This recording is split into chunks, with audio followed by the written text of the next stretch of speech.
Whoa, looks like we're live. All right. We're live, pal. Once again, baby. So, hey, Andy here. And let me just go ahead and share the live streams. Where you go? Oh, hey, it actually shared. Nice.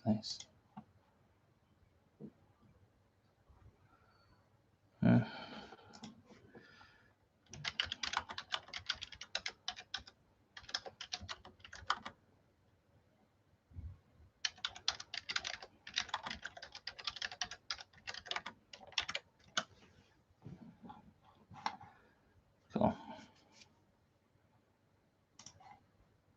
Just going ahead and letting everyone know I'm live right now. So this is a little sound check part of the streams.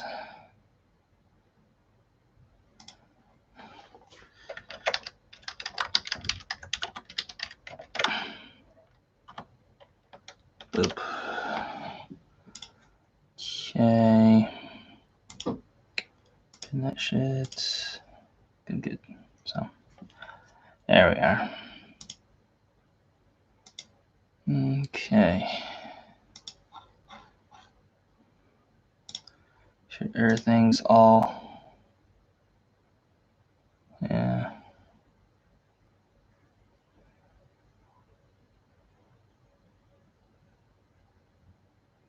Nice.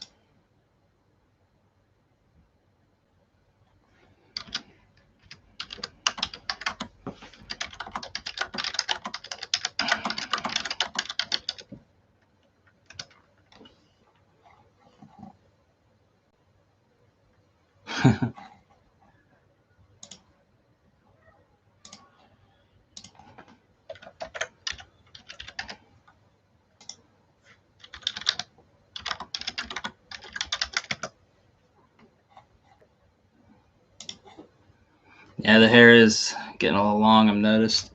I am going to get it cut this weekend, though. So, all right. I think we've shared it all around. So, okay. Let's just get down to the bee's nest. So, I'm only going to be on for a little less than an hour today because I have a class later on. So, got to get ready for that.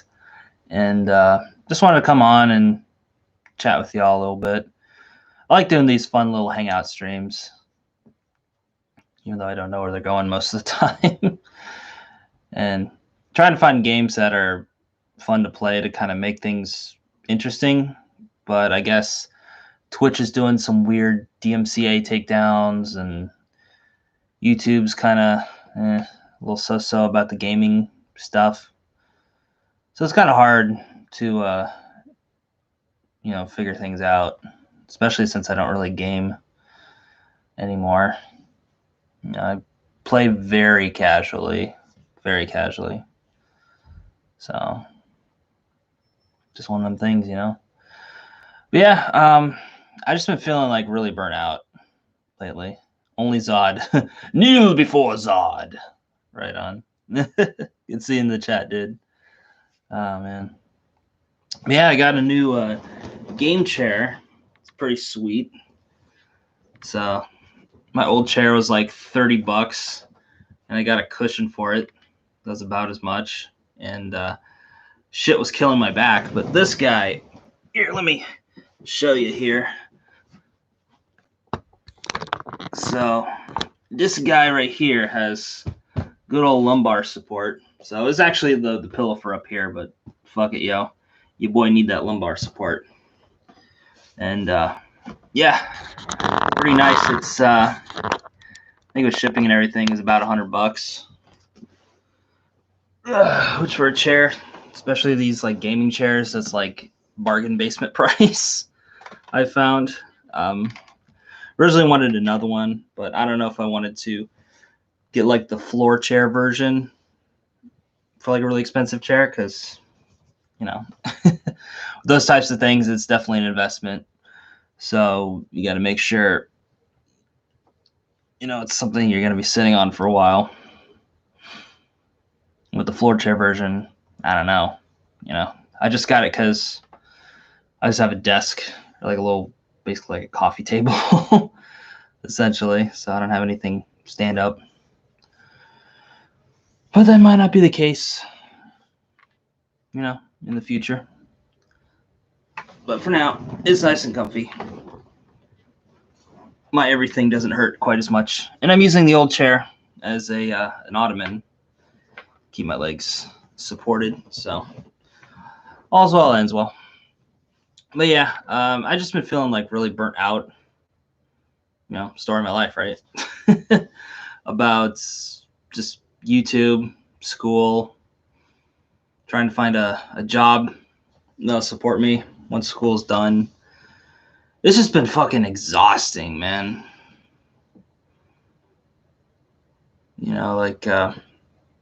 Currently talking with somebody who I thought was going to help me get a work visa out here in Japan.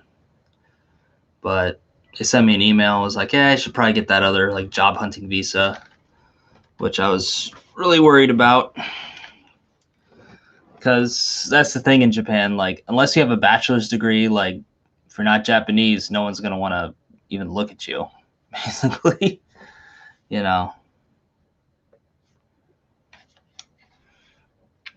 But if you're on another visa, you're like, yeah, they'll totally hire you. Like, no problem. Yeah, totally, yeah. Just nobody wants to sponsor your visa without a bachelor's degree. And it doesn't matter, like, what the degree is in, so long as you have a bachelor's degree. So, I mean, once I get it, like, things are going to be a lot easier. But,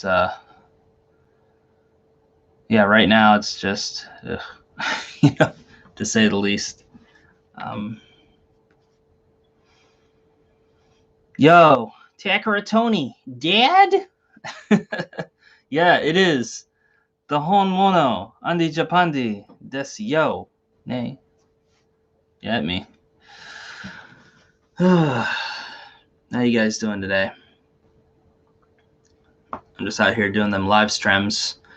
I made my first YouTube video, burned out from the poop tube. Not just poop tube, but just fucking life, man. I don't know. I'm just fucking burnt out on everything right now. YouTube's just part of it. I'm just getting tired of trying to find somebody to sponsor my visa and still allow me to work out here and everything, and seeing if I can fucking afford to exist. Yeah. Well, that was the original plan when I first got out here before old Clone-chan World Tour kicked off. And now Japan Post is like, oh, we're not going to send anything to Mercagen land. You'll have to pay like exorbitant air bill prices. And it might get sent. I don't know. We'll find out. But thankfully, stuff's starting to loosen up a little bit. So I expect next year things will be a lot better. They're going to be opening up the. Okay, cool. Yeah, just get a hold of me online for more of that, because that's something I actually really want to do, is do like an import-export, or more of an export type business.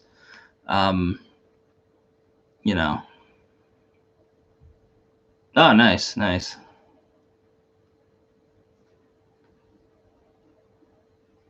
Well, I mean, Okinawa's mostly American anyway, so of course they got USPS out there on the bases and shit. So I don't have base access anymore, so can't deal with that. And even if I did, old Clone-chan's got most things locked down, I believe, so wouldn't matter anyway.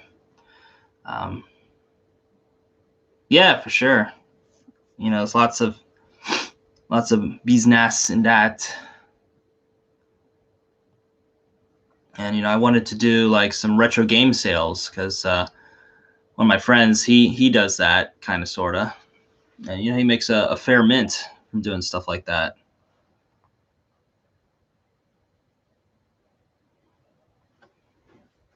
I think definitely be when tourists, yeah, they'll be opening the country back up to tourists in April, believe end of April. Yeah. So I think all you have to do is just basically take like a COVID test or something, and they might have you do like a mini lockdown. Not really sure, but I think it's just as long as you get the test and you're negative, it'll be fine. But I'm not an immigration lawyer and I don't play one on the internet, so just look it up. Yeah, May. Yeah, probably best to wait just a little bit. I mean, it'll be great to like coincide with Hanami and everything, but yeah, you're not going to be the only one coming out here. Yeah. Well, I don't know like what the process will be once they actually open the country up, but like right now it's yeah, I was in the Navy. Did that for about 5 years. At this point, man, like I've been out of the Navy almost as long as I've been in the Navy. My official date for that would be December 20th. Yeah, thank you. I always feel weird, like I don't know how to respond to when people thank me for my service. But thanks. I just don't know like what the right response is for stuff like that, because like because it just feels weird. Yeah. I mean, it would depend on like what your rate is, but for me, it's like as a former sonar tech, yeah, I can use like some of the skills I learned, but it's not really something I can put on my resume. It's like, oh, I hunt, tracked, and classified underwater contacts, and was the lead in many anti-submarine warfare missions. All right, cool, but can you flip a burger? That's cool. Can you scan a bunch of items and not want to kill people? We're looking for people with experience. So, yeah,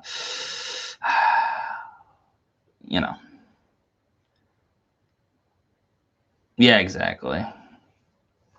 And that's kind of the sad thing with what I do. Like, if I wanted to be a contractor or something like that, work for Lockheed Martin or Progeny or whatever, like, fuck, that'd be easy. But the thing is, I'm not really all that passionate about sonar. I never really was. And, as much as I know about it, like, that's mostly for, like chiefs who lived that lifestyle for 20 plus years to like do that contractor life. Like I was only in it for like 5. So it's just, I don't know. I'd be a paper pusher at best doing that kind of shit.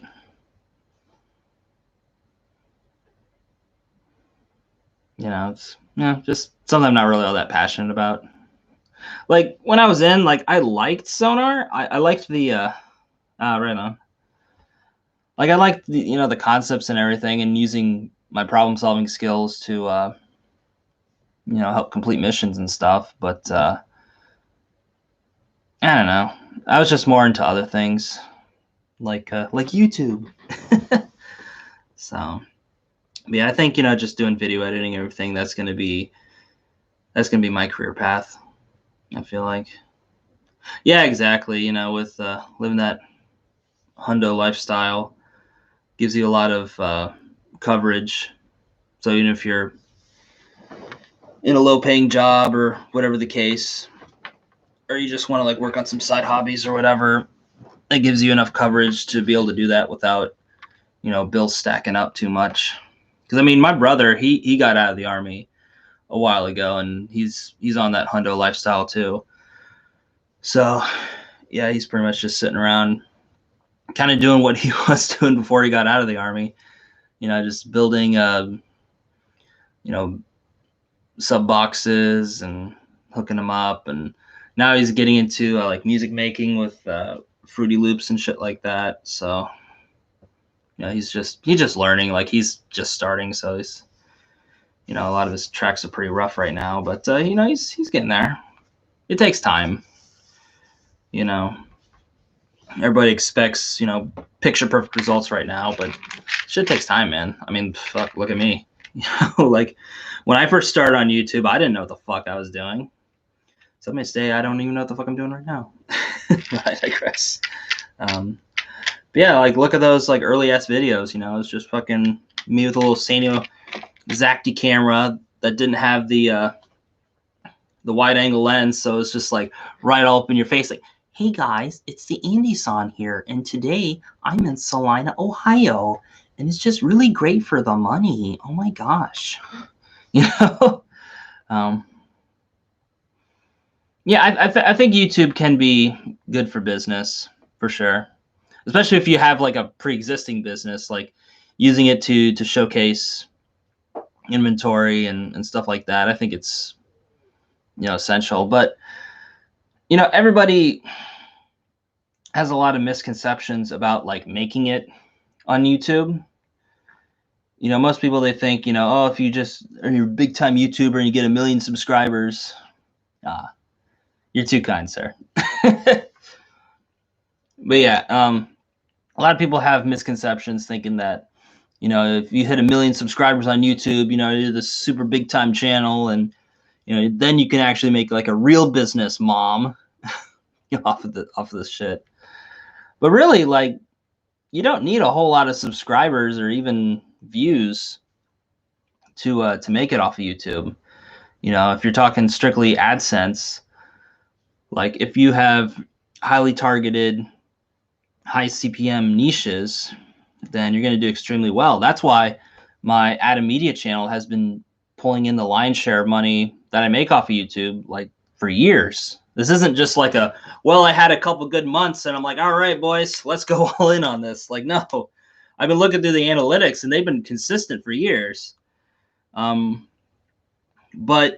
it was hard for me to really come to terms with the success of that channel, because I just saw it as like, you know, it was like too easy to make those videos. You know, like the video editing tutorials and stuff. I mean, people like them, obviously. Nobody would watch.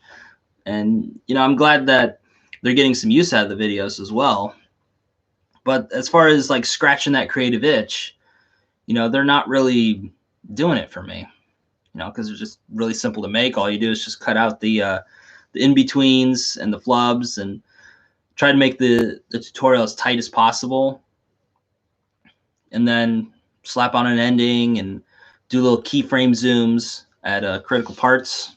And that's it, basically. But, you know, I've just been doing a lot of thinking these past couple weeks. Just, you know, that's the thing about these colder months. I always find that like the colder months are like times for reflection. You know, it's just like, what did I do this year? You know, and to be fair, I did a lot. You know, not just YouTube-y stuff, but you know, moving to a new country. Well, it's not that new. I mean, just moving to another country, I guess. Getting into school. You know, still continuing school during Kelowna Chan World Tour. And getting hired by production companies out here in Japan. You know, getting some job offers, even though they won't support my visa, which sucks. But you know, it feels nice to be wanted.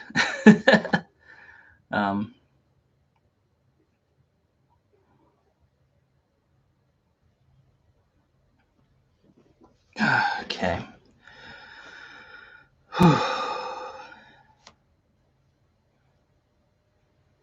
And then, but anyway, like I was saying, sorry, I had a little brain fart there.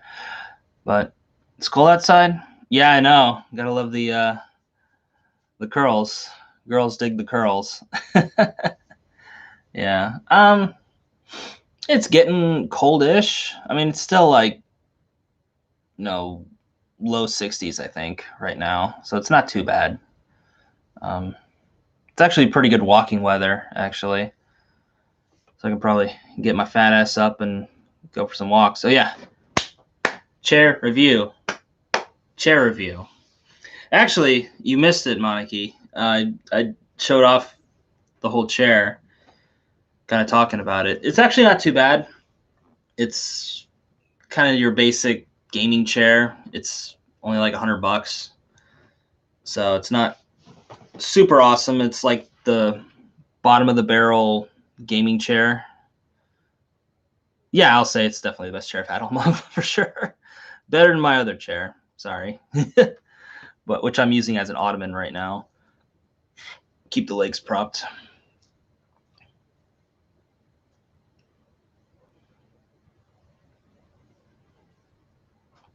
And then I have, the headrest pillow as extra lumbar support. So my lower back isn't all like, oh my God, stop it. Stop it. Get some help. Just called and said it was snowing. Ugh, yeah. Yeah, I don't think I have to worry about snow too much out here in Tokyo. It does snow, but like nothing compared to like the Midwest. Maybe those West Coasters or Floridians or whatever who don't usually get snow. They're like, oh my God, there's so much snow. It's everywhere. Nah, nothing like that. I mean, like I said, it snows, but not quite to that extent. So I have to worry about that too much. But it's always wild to see people trying to deal with the snow out here in Kanagawa/Tokyo. I had a couple, not really all that much to be honest. There was a couple in the box, and then I had one this whole time I was here at this guest house, and I didn't know it was a for sure earthquake until I heard like my stuff rattling. Yeah, there's a lot of like baby quakes out here, so most of the time I don't get too worked up about it. Just a little old shake basically. Nothing too serious. So don't have to worry about it too much. And one quake goes in Tokyo. Oh yeah, that's kind of the how it usually goes for expats. As soon as they feel a little shake, they got to hop on Twitter and be like, "Oh my God, you guys feel that? Oh my gosh, earthquake! Holy cow!" Yeah, yeah. We had like one or two typhoons since I've been here, but this is like the first time I was actually in Japan during a typhoon because usually we'd get underway as soon as we got word that a typhoon was coming, so the ships could avoid damage. Yeah, I remember my first earthquake. Even though I was stationed in San Diego, like before I was out in Yokosuka, never really felt any earthquakes out in California. Um, First one I felt was in Yokosuka. I just got in my apartment. It was like 4 a.m, so I was gonna wake up in like an hour or so. So I was already like kind of starting to like drift awake a little bit, and I felt like a little shake. But like since I'm used to being on a ship where the whole ship rocks and everything, I didn't really think anything of it. At first, I was just like, oh, okay, yeah, cool. And then a little part of my brain's like, wait a minute, we're not on a ship right now. And then all of a sudden, it was just like, I had to think of like, oh shit, earthquake. What do I do?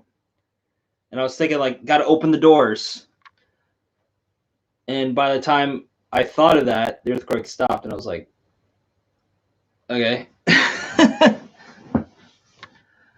But I was just like completely wired and couldn't get back to sleep, so I lost out on some sleep there. So each time didn't have as many earthquakes, but snowed a few times. Yeah, right on. Round 2 of Klonchan starting. I haven't seen any TP shortages. Not since the first round. First round was fucking nuts, dude. Like it got so bad, like I had to get kitchen paper, which is basically like, bounty towels, paper towels. I got a couple as like, just in case type things, but ended up not really having to use them. I just used them up recently. Just using them as napkins and stuff.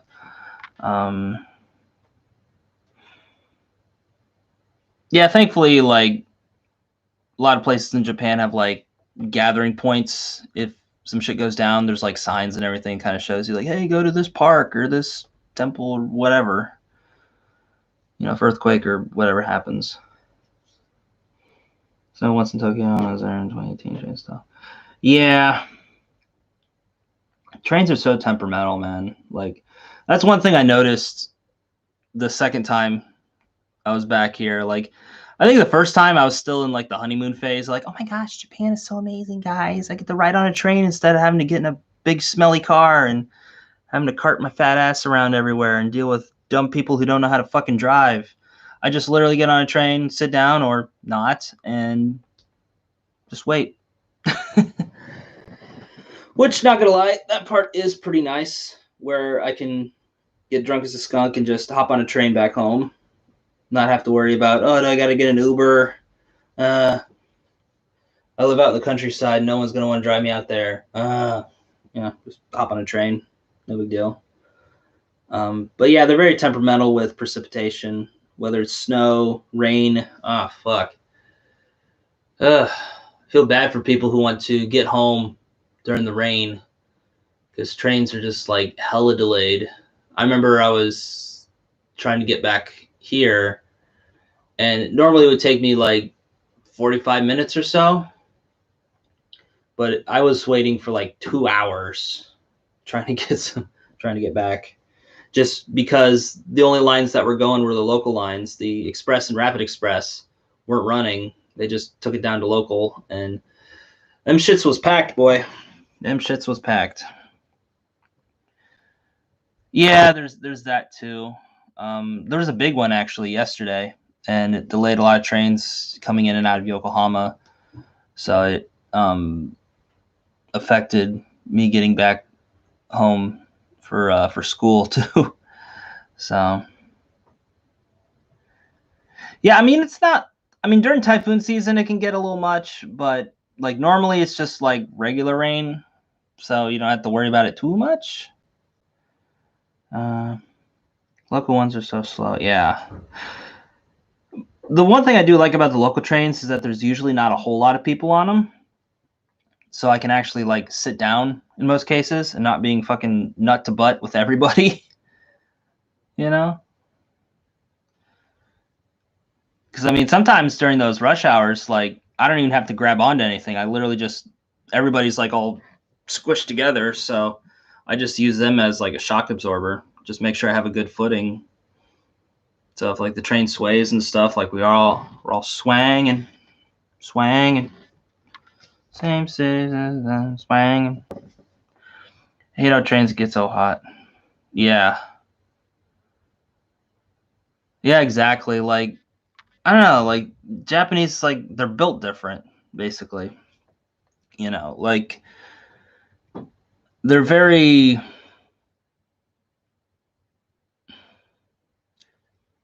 how can I say this? But basically, it was just like, as soon as August starts to wind down and September starts coming around, and they crank up the heaters on everything, and they're like, "Oh, samui desu ne. Oh, samui. It's so cold."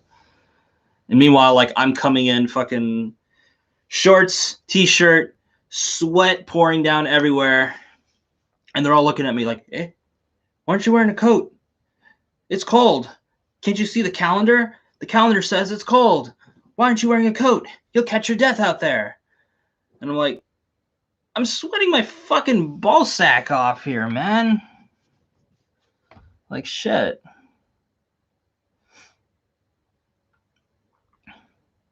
Like I have to like crank up the AC just to sleep at night.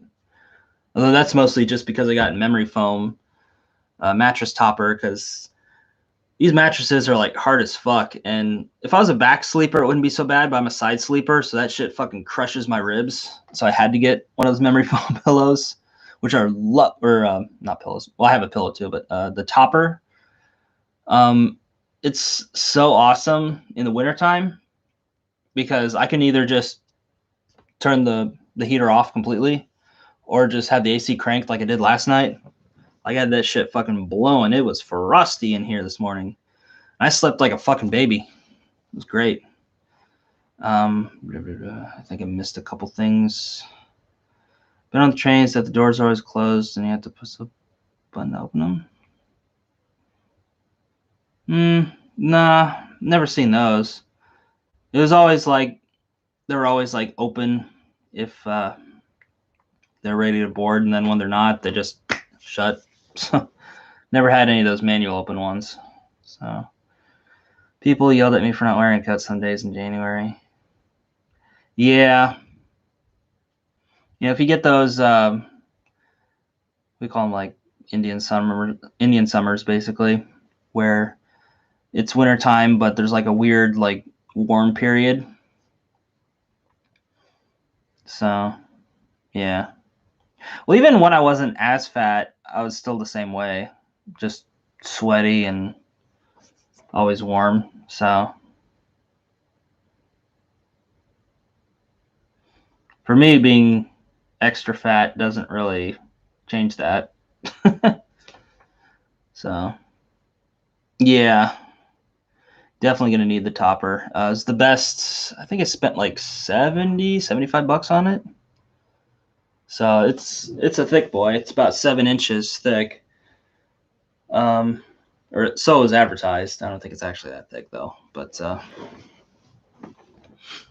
yeah, it's a thick boy. So it feels good on the back. No, I got it from Amazon. I just ordered it because it's fucking big as hell, and I don't want to carry that shit on the train. So fuck that. Yeah, exactly. Like the only time I've ever like slept on tatami, even though I'm like sitting on tatami, well, I'm sitting on a chair, which is on a rug, which is on tatami. So there's layers. But floor gang, oop. But yeah, the only time I ever slept like actually on tatami was my first night at my apartment in Yokosuka. Because I remember just going through this whole fucking rigmarole just to get the keys, and I got them. It was I got them on my birthday. So I'm just like, for my birthday, I'm not going to sleep on the ship tonight. I know I don't have a bed or a pillow or like fucking anything.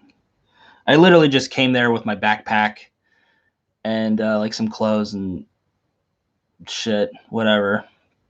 And I just fucking went into the tatami room, slept, just used my backpack as a pillow and just fucking slept. And I felt so fucking good. But I think it was just more of the principle than tatami being comfortable to sleep on. Because like normally I wouldn't do that. And I remember doing that when I was in my apartment in Michigan my last day, because I had packed everything up into the U-Haul and was gonna like leave first thing in the morning to move back down to my folks' place. And I slept on the floor, and that fucking sucked. Just everything hurt. I didn't get like any sleep. It was just like, ow. It was on carpet too. I wasn't on like wood floor or anything. It was just fucking carpet. It was just like, ow, it hurts, mommy. Only slept on tatami when I'm at a ryokan. Yeah. Actually, I take that back. I did sleep on tatami one other time. You just reminded me, Moniki. It wasn't at a ryokan. I was doing some work, doing some video production work, and they wanted me to shoot like really early in the morning. So normally when I do these sorts of things, I just like go home at the end of the day. But they wanted me there early in the morning, so they had like a little guest house available for me. So it was like a traditional Japanese house, but it was during rainy season, so that's when the mukade were out in full force. And they were telling me like, yeah, I guess the other day we saw a mukade, and if you see one, just they gave me like a little plastic container to like capture it, basically. And if you see it, just put one of those things on there, a little thing on top, and we'll get it in the morning. And so I was just like super paranoid all night that mukade was just gonna like crawl across my face and like bite my face or my neck or anything really. I was just worried. And the thing was, like, it was a beautiful place, like I even did like a little video on it. I'll be releasing eventually. It might be like later on down the line, but it was just a beautiful place, man. And the setup was really nice, and the hosts were very accommodating. But just the whole like Mukade thing, I was just like nightmare fuel, you know? It's just like the spiders are bad enough, but Mukade is so bad it almost makes me get rid of my fear of spiders. Almost. Oh yeah, they're pretty big. Thankfully, I've only seen one since I've been out here, and it was dead. Thankfully, so it was a younger one. I put excuse me. I posted it on Facebook. It was just a fucking dead one I found on a hike. Yeah, they got the Suzumebachi giant hornets, but that's more like the super countryside. You don't really see them too often out here. At Hudson Spire, I think it was woofing. I don't know what that means, but yeah. Oh, actually, I did see a huntsman out here. Oh, Mukade or the big huntsman spiders? Because I haven't seen either out Yogi, but I wasn't really looking all that hard either. Oh, okay. Oh, the hornets. Oh, okay. Oh, nice. Yeah, I never really saw any of the like the big ass hornets out there. I mean, you'd see bees or whatever by the flowers, but nothing fucking crazy like that. But yeah, I saw a huntsman. Yeah, I guess like there were some eggs or something, and it got spread somehow. But I guess it's not as bad as people were saying, in that it's being taken care of. Last I heard. So if you hike the mountain on there, there's a warning sign of the hornets. Yeah, like I said, like the hornets are mostly in like really rural mountain areas. So if you go to those types of places, kind of like the places that Softy Papa Kurt Bell was hiking to back when he was out here in Japan land. You know, he saw Susumibachi like all the fucking time. So, but yeah, that huntsman, I ended up, I didn't want to squish it because I have this fear of like squishing spiders, because I remember my mom squished one time and it had like its babies on top of it. So as soon as she squished it, like all the babies just like scattered. It was like fucking nightmare fuel. And I'm like, I'm not doing that anymore. I've completely given up on squishing spiders if I can help it. So I just took some all-purpose cleaner and sprayed it with that, which is definitely a lot more cruel. But in case it had babies on top, I don't have to deal with the fucking babies. They all die. Everything dies. Yeah. Well, this one wasn't quite that big, but it is big enough. It was basically like I saw it like kind of on like the backboard of of one of the steps. I didn't really notice it at first. Like I thought it was just like a leaf or something because of how big it was. And when I was like going up the stairs, when I went past it, I was like, "Wait a minute, is that? Oh shit!" You know? Yeah, I'm not a fan of bugs either. Everybody gives me shit. You know, it's like, "Oh my god, why are you killing the bugs? What did it ever do to you? Oh my god!" You know? And I'm just like, "Nah, fam, I ain't about that life."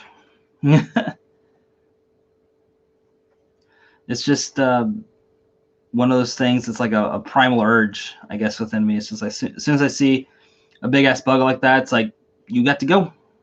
You got to get the fuck out of here. So, any weekend plans? Gonna be working on Saturday, and then Sunday, probably gonna be doing some homework. I got some math work I got to do. Yay. um, so if you guys suck at the maths like I do, there's a couple good sites that I use. Let me pull some up for little pro tips for y'all. See if I can get it up here.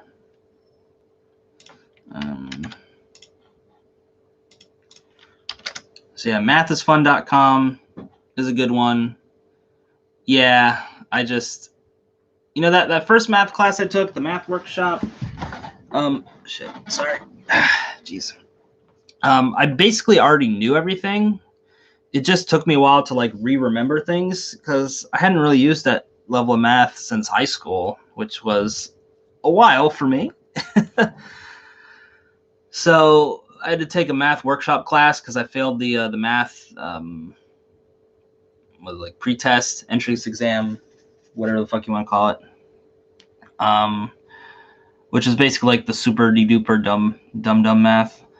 And now I'm taking interim algebra, which is still pretty low level math, but it's a lot harder because it's all shit that I never learned before. Yeah, I think that's basically the equivalent. Yeah, intermediate algebra. So like algebra 2, I guess, maybe 3. I don't know what the equivalent is. But it's all a lot of shit that I never worked with before. Doing factoring and all this other stuff. So, and the way our teacher teaches it, it makes it really difficult for me to learn it. Because, like, he basically just gives us a problem, gives us like 2 minutes to work on it. And it's like, all right, let's do it. And he just does it. And it's like, okay, any questions? And I'm like, yeah, how did you...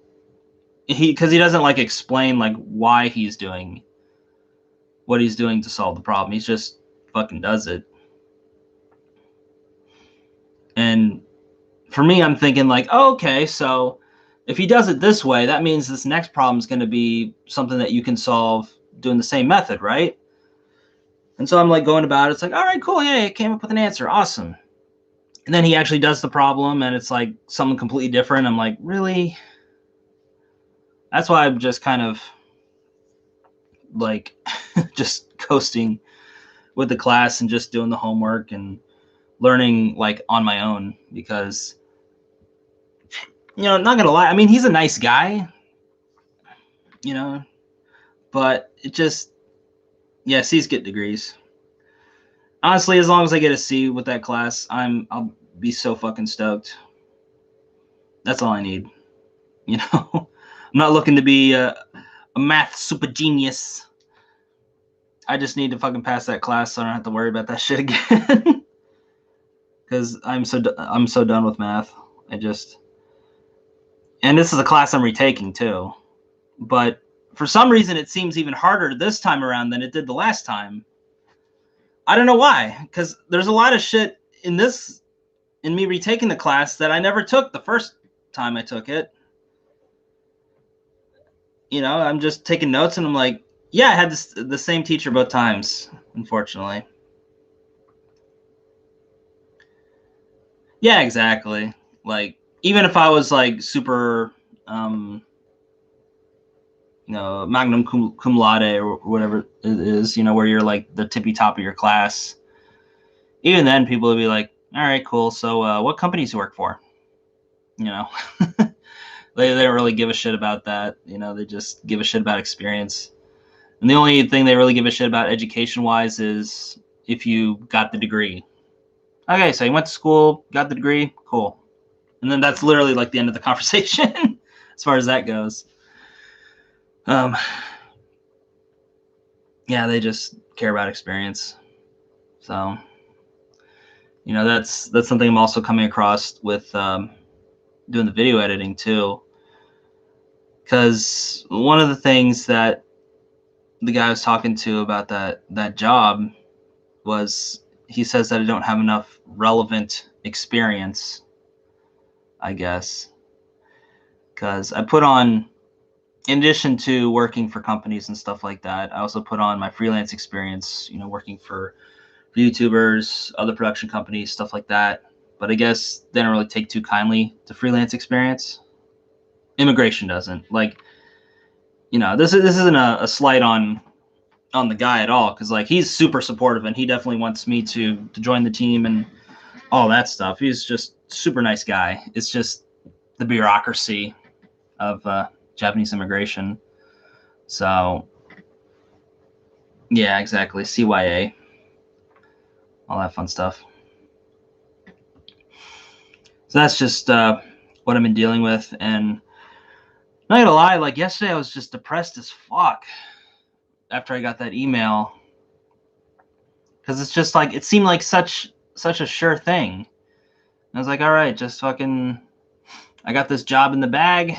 Once I'm done with Lakeland, get the associates, fucking take a break for a bit for them to start up the 4-year program, which maybe like a semester, maybe 2 semesters, I don't know. And then once that's all started up, make the switch over.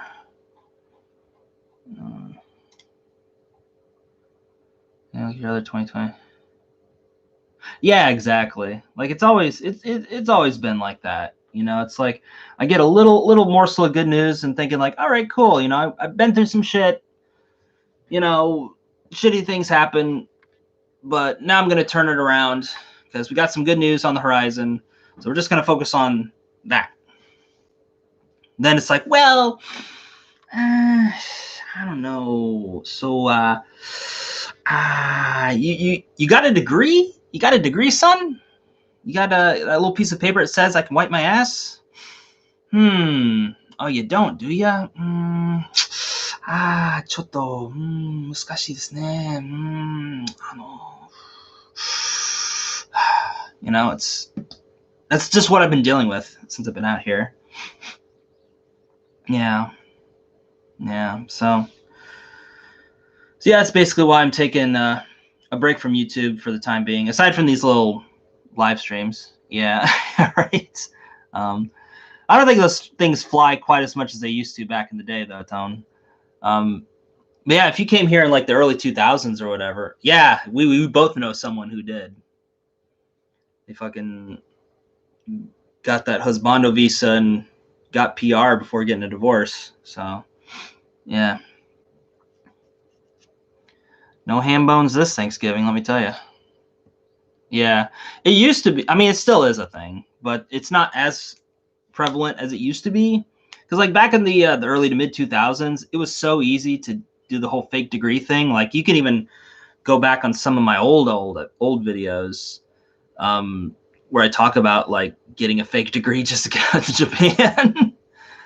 Obviously, I didn't go through with it, obviously, but I talked about it. I thought about it because like I just wanted to get the fuck out of that environment. Yeah, girls love the curls. I'm telling you, that's the thing. Like, it's so fucking weird because like I think I look like shit right now because I got the fucking matted, gross ass Jufro and everything, as some comments like to remind me. That's a whole thing on itself. But whenever I, shave my head or whatever, whenever the girls see me, like, "Oh, you shaved your head. Oh, you looked so cute with the long curly hair. Aw." I'm like, really? I thought it looked gross. But I don't know, man. Yeah. That's what I used to do. I might do it again. I got to figure out like what that phrase is, because I guess it's a haircut that's like banned in schools. Yeah. Well, I mean, my face is. That's part of the charm of the little goatee here. It helps hide the foop. Yeah, right. Yankee special, baby. Fucking Nanja. Can't even do it.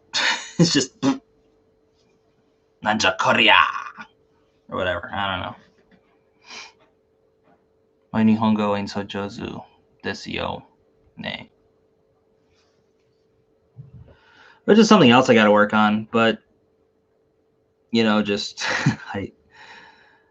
that's something else I feel bad about, is that I spent so much time in Japan and my Japanese has gotten like worse because I haven't really talked to anybody really. And plus, trying to get good with the escuela that I'm going through right now, it's like with Japanese, it's something you have to really invest some time into. It's not something you can just like kind of coast with and just, hop on Duolingo or say a couple phrases in the Genki textbooks, and all right, I got this Nihongo thing down pat. Bring in Mad J girls. Less can be found online. Yeah. I'm thinking about it, man. Because fuck yo. Any y'all girls want to get married? Shit. All right. Whew. And that's a whole nother thing entirely. But I just want to make sure that I'm in a good spot financially before I even think about that sort of thing. Yeah. Well, I actually might get my hair cut either today or Sunday. Probably do it on Sunday because it's not that busy. Because I just found out that there's some barbershops that are open on Sundays. Because I thought they were all closed on Sundays, but I was looking up and I was like, oh hey, there's some open. So, but yeah, thankfully I just have morning classes today, so I can actually go out and do something fun. So I definitely got to do that for sure. Maybe go to like Akiba or something, figure it out. Yeah, I agree with you, Tony. The lights are coming. Right? Oh my gosh. Yeah, I think I'll wait until after they're done premiering because apparently they're starting up like today. Yeah, April's when they can enter. Yeah, that makes sense, Tony, because everybody's gonna be all hungover and shit in between the holidays, and plus, just like 1 day or 2 days isn't really enough. Hell yeah. Well, she's gonna be here earlier, but yeah, definitely. So basically, as far as my nice, but basically, like as far as my plans go, obviously graduate this semester, get my associates, take the job hunting visa for a couple months, and yeah, plans, right?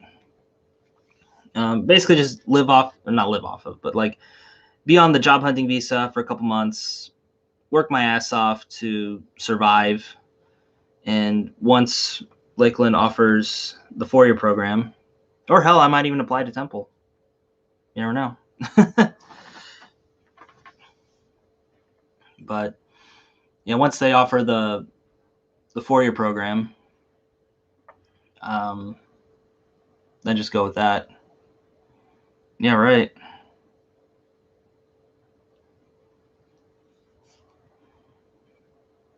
Yeah, definitely.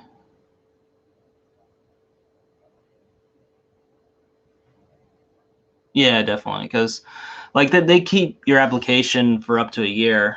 So they just said to keep taking classes, improve your overall cumulative GPA. Yeah, it was the same for me.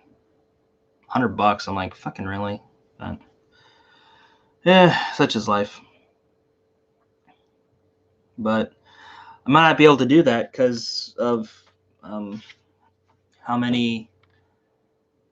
Yeah, actually, now that I think about it, I don't think I can do that with Temple because I'd have to take a certain amount of courses over there. I might be able to, actually. I don't know. I have to look into it. Yeah. But hopefully you'll get that back if you use me as a reference for your mentorship scholarship. Nice.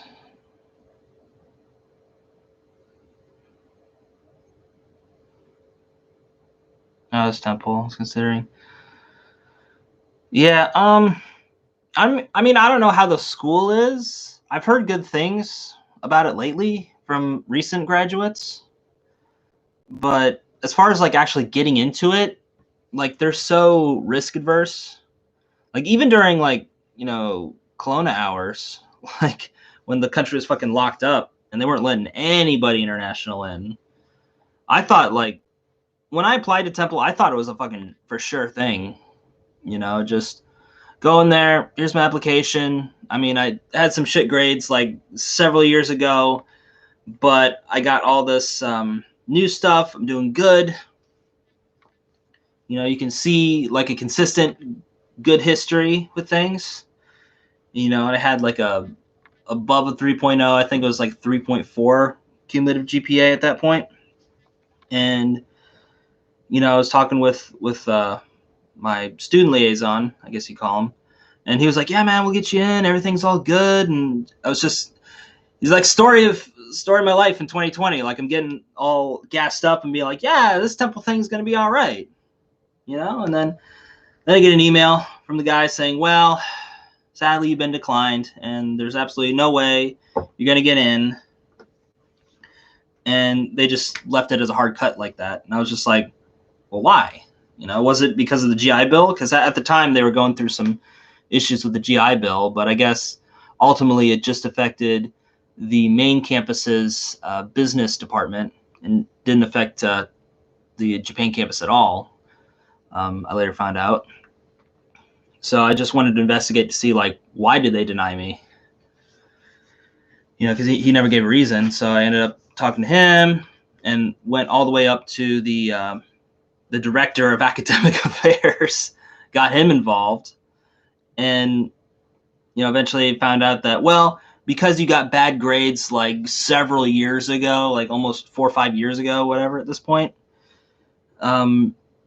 we told those grades up in addition to your current grades, and you're just not what Temple looks for in a student. You're not really Temple owl material, okay? So we only let in the best of the best, all right? And I realized that old, Kelowna-chan World Tour has locked down the country, so we only have our Japanese contingent to rely on instead of our international student body. But we're looking for someone else of the Temple caliber, okay? So best of luck in your future endeavors. I'm like, fuck you, asshole. I never even worked for you. And I was so fucking, like, if you look at that I got rejected again video on Native Japandi, like, I was so fucking, let down by that, because I thought it was a for sure thing. Yeah, exactly. And that's what everybody else says too. It's just like, well, I thought Temple was a school for fucking idiots to get into. Fucking anybody with a pulse could get into Temple. And I guess it was like that back in the day, but sure as fuck ain't like that now. They're fucking trying to be a prestigious university of collegiate appeal or whatever. So I didn't hear that crap in the mic. Yeah. So who am I going through now? I'm at Lakeland right now. As soon as I got the rejection from Temple, I was talking with some people over there, being like, shit, man, what am I going to do now? And they're like, yeah, we're starting up this 4-year program. Are you interested in joining that? I was like, hell yeah. Let me get in that shit. And trying to that. Yeah, I'm doing all online courses, so I don't have to like physically be there anymore, which is nice. I can just excuse me. Yeah, that's how it normally is. But due to Kelowna-chan World Tour, they've written an exemption for that. So if you are taking all online classes that would normally be in person but are online due to Kelowna-chan World Tour, the thing I can't say, then they'll pay your BH like normal. So yeah, and that's up through the end of 2021 too. So yeah, I'm pretty well covered as far as that goes. Thank God, because that was some shit I was really worried about when things started getting hot and heavy with old Kelowna-chan World Tour. I was just afraid that my BH is gonna get cut in half. I'm barely making it as it is. Like, I got this, because I had one of my editing gigs like on standby. I was basically going to start at the end of the first semester, and I'm just like trying my best to like hold everything together until the end of that first semester when I start getting some GI Bill checks and get going with this editing gig and just trying to hold it together. And then I hear that and I'm just like, oh God. But thankfully it all worked out. And I hope that things eventually work out for me here too. So I figure, once I get the job hunting visa, like, worst case scenario, I would just be doing all my Autobito stuff for the next couple months until Lakeland gets their 4-year program kicked off and, go back to Lakeland. So that would be, I believe, and I got to get going here soon, but that'd be 1, 2, 3, 4, 5, 6, I believe like 6 months from now. So I'd basically just have to, gambate for like 5 months because I still have this month and like 1 week of December. And then that's it, kid. Gotta figure it out from there. So, yeah, thanks. But thankfully, I got some stuff lined up. So I figure as long as I just keep working at the Autobito and throw in a couple applications here and there, it'll be enough. So, but I do want to talk about it more once I'm like in it and know more about it. So I definitely do want to put out that content on Indie Japandy. It's just right now, burnt the fuck out with everything. So anyway, I gotta get going, guys. That morning coffee is knocking, so gotta get going. But I just want to thank you guys for tuning in this live stream, even though the title was depressing as hell. And with that said, guys, this is the Andy-san. Sign for now. And as always, and forever, we'll see you next time. Catch you later, guys. Bye.